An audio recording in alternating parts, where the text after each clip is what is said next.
Le discours du chef de l'État attendu sur l'état de la nation, attendu ce mercredi devant les deux chambres du Parlement réunies en congrès, c'est à suivre en direct sur nos antennes. Mesdames et messieurs, bonjour et bienvenue à cette édition d'information. 100 millions de dollars américains, c'est la somme investie par la société Glencore en faveur des projets communautaires en République démocratique du Congo. Les dirigeants de cette firme ont fait part au président de la République, Félix Antoine Tshisekedi Tshilombo, des efforts qu'il déploie pour contribuer à l'économie de la RDC. Autre détail avec la présidente de Glencore RDC au micro de Jules Chilumbai. We had a very good meeting with the President of the Republic. We explained to the President that nous avons eu une très bonne réunion avec le chef de l'État. Nous avons pu lui parler de notre investissement en RDC, du fait que nous employons plus de 17 000 personnes en RDC. Nous avons des projets communautaires de plus de 100 millions de dollars. Nous avons aussi eu à parler des problèmes qui nous concernent tous les deux, le gouvernement et nous. Et notamment, il s'agit du prix du cobalt qui est bas, qui ne profite ni à nous ni au gouvernement congolais. L'offre du cobalt est beaucoup trop importante. Au niveau de la demande, il n'y a absolument pas de problème. Nous, en tant qu'entreprise, nous fournissons notre cobalt à Elon Musk, à Tesla. Donc, nous fournissons notre cobalt à BMW et à d'autres. Mais aujourd'hui, le réel problème est tout simplement la trop grande offre qu'il y a. Le président était tout à fait d'accord avec nous, il nous a soutenus dans ce que nous lui avons dit et il est d'accord que nous puissions travailler tous ensemble pour améliorer les choses en RDC et pour nous-mêmes. Autre chose, la première ministre Judith Suminwa Tuluka a présenté la formation professionnelle comme pilier majeur à la croissance économique. C'était hier à l'occasion du lancement du forum CEAC. La formation professionnelle, un levier important pour l'employabilité de la jeunesse en Afrique centrale et en RDC en particulier. Ouvert à Kinshasa, le forum régional des pays de la communauté économique des États de l'Afrique centrale, CEAC en sigle, a permis des échanges en vue de mettre en place une stratégie pour le développement de l'enseignement et la formation technique et professionnelle en Afrique. Prenant la parole, la première ministre Judith Suminwa Tuluka a réitéré l'engagement de son gouvernement à faire de la formation professionnelle un pilier majeur de la croissance économique. Conscient des enjeux et du rôle crucial de ce secteur dans le développement socio-économique de notre pays, mon gouvernement, sous l'impulsion de la vision définie par le président de la République, son Excellence Félix Antoine Tshisekedi, chef de l'État, dans le cadre de notre programme d'action 2024-2028, s'est engagé de manière forte, avec courage et détermination, à renforcer notre système éducatif en faisant de la formation professionnelle un pilier majeur de la croissance économique et de l'amélioration de la qualité de vie de notre population. Le ministre de la formation professionnelle, Marc Ekila, tient en résolution de ses assises pour l'amélioration de ces secteurs. L'enseignement technique et la formation professionnelle est sur une bonne voie depuis la dernière revue du système réalisée en 2022. Toutefois, il reste encore beaucoup à réaliser pour transformer notre secteur en un véritable levier de développement économique et social à travers la diversification économique, l'entrepreneuriat et l'employabilité de la jeunesse. Le gouvernement souminois prévoit la construction et le renforcement des centres de formation professionnelle et d'apprentissage des métiers pour contribuer à l'éradication de la délinquance et au chômage de jeunes en RDC. Ce forum a été organisé par le Bureau pays de l'Organisation des Nations Unies pour l'éducation, la science et la culture UNESCO en sigle, en collaboration avec le ministère national de la formation professionnelle. La Caisse nationale de sécurité sociale des agents de l'État, SANSAP, va recevoir l'accompagnement de l'entreprise Finactu pour son informatisation. Eh bien, le responsable de cette entreprise a échangé avec le vice-premier ministre, ministre de la fonction publique. Impulsé par le chef de l'État Félix Antoine Tshisekedi Tshilombo, sous la coordination de la Première ministre, la Caisse nationale de sécurité sociale des agents publics de l'État, SANSAP en sigle, placée sous la tutelle du vice-premier ministre, ministre en charge de la fonction publique, Jean-Pierre Liaou, produit des échos qui vont jusqu'aux confins de la terre. C'est dans ce cadre que le vice-premier ministre, ministre de la fonction publique, Jean-Pierre Liaou, a reçu ce mardi 10 décembre 2024 Denis Chemilier, directeur général de Finactu, une structure bien connue dans le secteur financier, conduit par le directeur général de la SANSAP, Junior Mata. Avec Finactu, l'accompagnement va apporter essentiellement dans le domaine de l'informatique, mais au-delà de ça, les caisses de retraite impliquent des études actuarielles pour être sûr que sur le plan d'une approche strictement prospective, que dans le long terme, on sera toujours à même de remplir nos obligations vis-à-vis de nos assujettis. Et donc le cabinet Finactu va également accompagner la SANSAP dans les cadres des études actuarielles.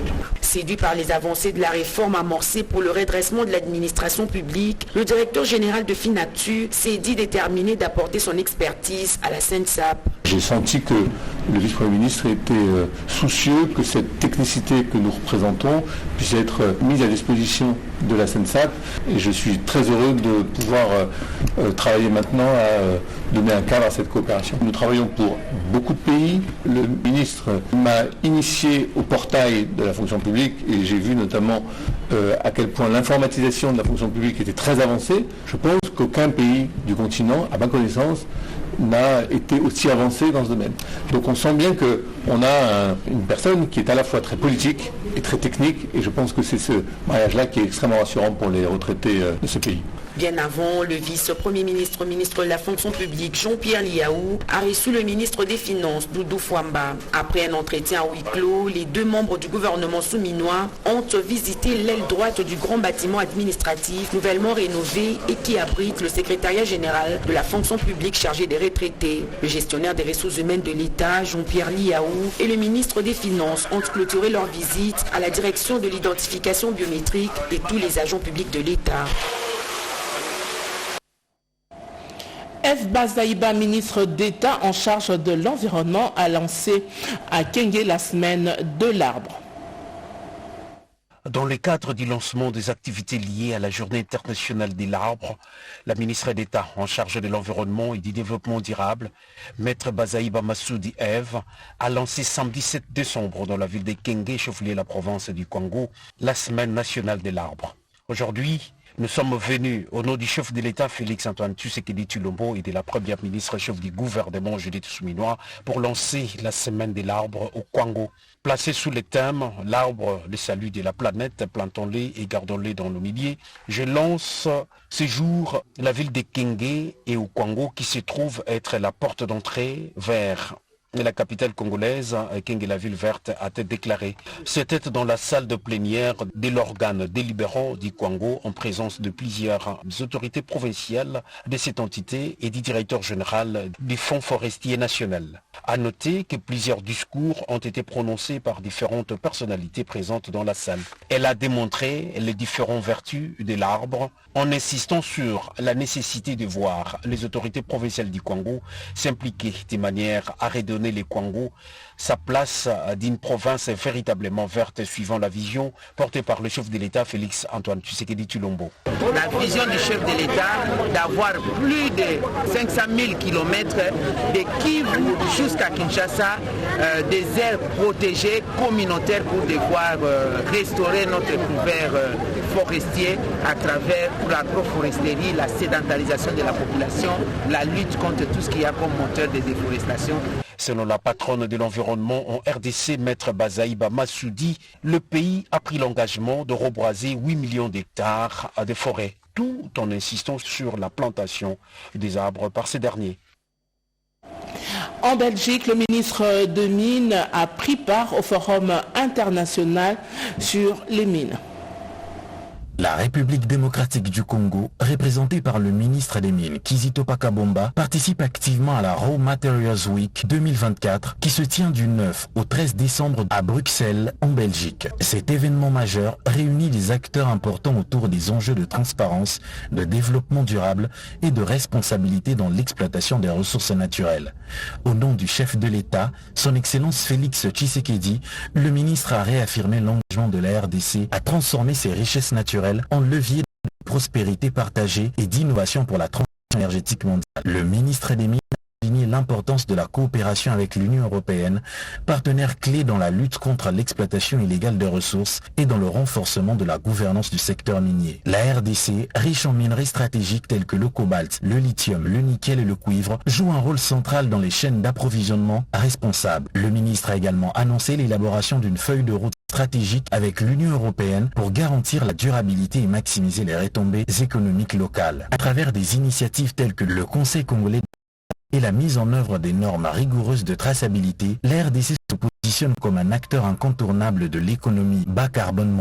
Le ministre a appelé un soutien accru des partenaires internationaux pour investir dans la transformation locale, partager les innovations technologiques et renforcer la traçabilité des minerais. Le gouvernement congolais reste déterminé à construire un secteur minier exemplaire, vecteur de développement durable et de bénéfices tangibles pour ses populations. Les sous-traitants évoluant dans le secteur minier s'engagent à accompagner le chef de l'État pour l'émergence d'une classe moyenne en République démocratique du Congo. Ils se sont retrouvés dernièrement après avoir fait une évaluation du dit secteur. Au cours de ce dîner d'affaires initié par le club de sous-traitants sous la direction de sa coordinatrice Bernadette Koundou, en présence de membres de la FEC et quelques juristes, il était question de faire un état lieu afin de projeter l'avenir. Avec à sa tête M. Gabriel Chitende, le sous-traitant évoluant dans le secteur minier reconnaissent les avancées significatives enregistrées grâce à l'ARSP à travers la loi sur la sous-traitance. Il y a beaucoup d'avancées. Le bilan, en tout cas, est largement positif du point de vue de notre rendement et nos business avancent en tout cas très très bien. Aux côtés de ces avancées, il y a également des difficultés qui empêchent le privé à travailler en toute aisance. Le président Gabriel Chitende a martelé sur le non-respect de certains marchés. Il sollicite ainsi le strict respect de la loi sur la sous-traitance. Il y a des paiements qui sont bloqués, ça fait plus d'une année même, et ça nous complique. Nous avons un personnel à maintenir, et si nos paiements sont bloqués, à un certain moment, nous serons obligés d'envoyer le personnel en congé technique. Oui, l'ARSP fait un effort, mais l'ARSP ne peut pas tout faire seul. Il faut changer des niveaux, passer de l'étape A à l'étape B, et les choses vont marcher sans problème. En dépit de ces contraintes, les entrepreneurs ont pris l'engagement d'accompagner le chef de l'État pour matérialiser sa vision, celle de créer le millionnaire congolais. Tout d'abord, le chef de l'État, Félix-Antoine Tshisekedi Tshilombo, a une vision, c'est de créer 6 millions d'emplois. Et je pense également que la sous-traitance, il faut le dire, les entrepreneurs ont une responsabilité dans la vision du chef de l'État. Le secteur minier, porteur de croissance en RDC, le sous-traitant de ce secteur se décide de se serrer les coudes. Des adhésions au club ont été aussi enregistrées, parmi lesquelles l'honorable Colette Tchoum. Parlons infrastructure routière pour vous présenter l'état des lieux de la route Kisangani-Banalia dans la province de la Tchopo. Lancé il y a 2 mois, les travaux de la réhabilitation de la route Kisangani-Banalia. Déjà 40 km de route à partir de Kisangani sont devenus praticables. Pour s'assurer de la qualité de l'ouvrage et en un bon élève de la modernité, tel que prôné par le chef de l'État, Félix-Antoine Tshisekedi Tshilombo, Ponele Ndongoli Alebabonga à la tête d'une forte délégation des membres du gouvernement provincial et d'autres services spécialisés inspectent les travaux. Au nom du président de la République, nous avons dit à lancer ces travaux. RN4, sa partie ouest, Kisangani-Banalia jusqu'à Télé. C'est la route qui mène jusqu'à Bouta, Bumba. Et par cette même route, on peut aller au Centrafrique. C'est une route très importante. En tout cas, les choses avancent. Je pense que dans 3 ou 4 mois, nous allons atteindre Banalia et traverser pour suivre Kélé. Les engins de l'office de route sont à pied d'œuvre.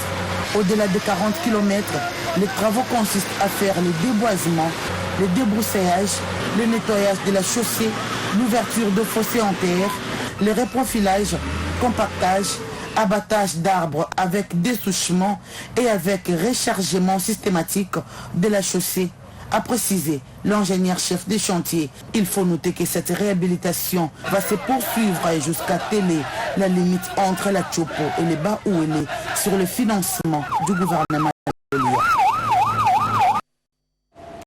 Plusieurs routes ne sont pas réhabilitées dans la province d'Haut-Ouélé selon le constat fait par le député national Joseph Bangakia, élu Bongo. De la province très constat honorable Joseph Bangakia, député national élu de Rungu lors de son séjour dans cet pays, a ajouté à cela les conditions de précarité de tuer des enfants dans ces provinces qui laissent à désirer. Plusieurs ouvrages dans le cadre des programmes de développement local de 145 territoires ne sont pas encore achevés dans ces coins du pays où Joseph Bangakia a une très forte base. Dans le territoire de Rungu, tous les bâtiments de la première phase du programme PEDEL 145 territoires ne sont pas achevés. L'élu de Rungu plaide également pour l'autonomie de l'antenne de la CENI à Rungu pour que celle-ci ne soit plus chapeautée par l'antenne 10-0. C'est vrai que les responsables de la CENI m'ont rassuré que tout allait rentrer dans l'ordre et que l'antenne de la CENI de Rungu allait de nouveau être réinstallée. Le député national Joseph Bangakia fait de son cheval de bataille l'installation des directions provinciales de certaines entreprises du portefeuille de l'État et celles du secteur privé dans la province de Haut-Ouélé qui ne doivent plus dépendre de Kisangani vu son autonomie en tant que province, raison pour laquelle il s'est entretenu avec le chef d'antenne de certaines entreprises, entre autres la CNCS, la DGI et la SONAS pour l'équilibre permanent. Et avant de s'envoler pour ISRO, l'honorable Joseph Bangakia avait rencontré le directeur général de ces entreprises. Les femmes de l'UDPS Tshisekedi, nous sommes là au Sankourou, ont au cours d'une déclaration faite à la presse donné leur avis favorable au changement de la Constitution. C'est à l'issue de leur rencontre que les femmes de l'UDPS Tshisekedi Sankourou ont haussé de leur voix en apportant leur soutien au changement de la Constitution du 18 février 2006, tel que souhaité par le président de la République, Félix Antoine Tshisekedi Tshilombo. Fortement mobilisées, les femmes de l'UDPS Tshisekedi Sankourou ont dit sans complexe que les dispositifs institutionnels existants ainsi que les règles démocratiques méritent d'être améliorés et révisés. La voix du peuple, c'est la voix de Dieu. Les femmes combattantes de l'UDPS Sankourou disent oui au changement de l'actuelle constitution. Nous disons oui à l'élaboration d'une nouvelle constitution par les Congolaises et Congolais, des pères et des mères. Toutes ces femmes du Sankourou de l'UDPS Tshisekedi ont en outre réaffirmé leur soutien à toute initiative d'un référendum populaire visant l'élaboration des nouvelles constitutions. Nous, femmes de l'UDPS Tshisekedi, ressortissants du Sankourou, soutenant l'idée de son Excellence M. Félix Antoine Tshisekedi Tshilombo, président de la République, chef de l'État, de mettre à place un comité qui sera chargé d'élaborer une nouvelle constitution. L'organisation des référendums pour permettre aux Congolaises et Congolais en général et aux Sankouroises et Sankourois en particulier de voter massivement oui au changement de l'actuelle constitution. Le Palou également est pour le changement de la Constitution. Le message livré à la base de Lukunga par le secrétaire permanent dans le cadre de sa campagne de sensibilisation.